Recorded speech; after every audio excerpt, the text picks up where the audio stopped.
ঢাকা শহরের ট্রাফিক অবস্থা বড় ভঙ্গুর নাজুক, মানুষ কষ্ট পাচ্ছে, আমি নিজেও কষ্ট পাই যে আমার মানুষগুলো এই শহরে বাস করে, আমি তার ট্রাফিক দেখি ঘন্টার পর ঘন্টা তারা রাস্তার মধ্যে আটকে থাকে। 20টা লোক একটা ছোট দাবি দেওয়া নিয়ে রাস্তায় যে রাস্তা ব্লক করতেছে। আমি অনেকবার বাই দিস টাইম আমার 2.5 মাস হয়ে গেছে, 2.5 মাসে অনেকবার আপনাদের সাথে কয়েকবার আমি রিকোয়েস্ট করছি, আপনারা প্লিজ মানুষকে রিকোয়েস্ট করেন যে ছোটোখাটো দাবি দেওয়া নিয়ে আপনারা রাস্তাটা দয়া করে বন্ধ করবেন না। আপনারা ফুটপাতে থাকেন, ফুটপাতে থেকে দাবি দেওয়া আদায় করেন, বলেন, মানববন্ধন করেন ফুটপাতে, কিন্তু আপনার খুবই দুঃখজনক ঘটনা যে কোনো একটা দাবি দেওয়ার আপনারা মোক্ষম স্থল হয়ে গেছে রাস্তা যায় বন্ধ করে দিতে।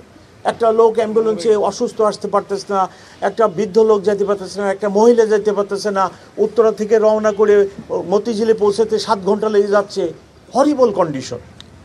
সো আমি রিকোয়েস্ট করতেছি সবাইকে আমি রিকোয়েস্ট করি, কালকে রাত্রে 10টা-11টার সময় বাড্ডা রোডে গার্মেন্টস কর্মীরা বেতন পায় না, রাস্তা বন্ধ করে দিচ্ছে। তো আমি তো বিনীতভাবে অনুরোধ করতেছি, আমরা তো পট পরিবর্তনের পরে আমাদের পেশাগত দায়িত্ব এবং আমাদের কর্মধারা পরিবর্তন করছি। আমি ক্ষমাও চেয়ে নিচ্ছি, আমার ইন্সপেক্টর জেনারেল ক্ষমা চেয়ে নিচ্ছে যে আমার পুলিশ আপনাদেরকে মারতে চায় না, আমরাও মরতে চাই না।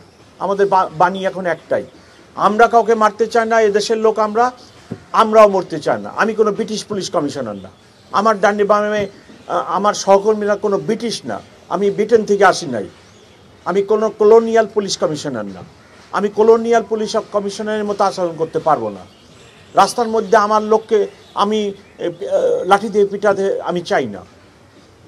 আপনারা দেখছেন ঢাকা বিশ্ববিদ্যালয় এবং 7 কলেজের ঘটনা, হোল নাইট আমি সারা রাত ধরে আমার কলিগদের বলছি, আমার ডাইনি এবং বামের দুইজন এডিশন কমিশনার আছে তাদেরকে পাঠাইছি, এবং আমি সারা রাত 5 মিনিট পর বলছি কোনোভাবে কোনো লাঠি ইউজ হবে না। আমি কোনো লাঠি ইউজ করিনি, আমি 1-2টা গ্যাস আর একটু সাউন্ড গ্রেনেড যখন রক্তক্ষয়ী সংঘর্ষে লিপ্ত হওয়ার উপক্রম হয়েছে আমি এটা করছি। আমি তো আমার ছেলেদেরকে নীলক্ষেত দিয়ে ঢাকা বিশ্ববিদ্যালয়ের ক্যাম্পাসে ঢুকতে দিতে পারি না, দিলেই তো বিশাল রক্তক্ষয়ী সংঘর্ষ হতো।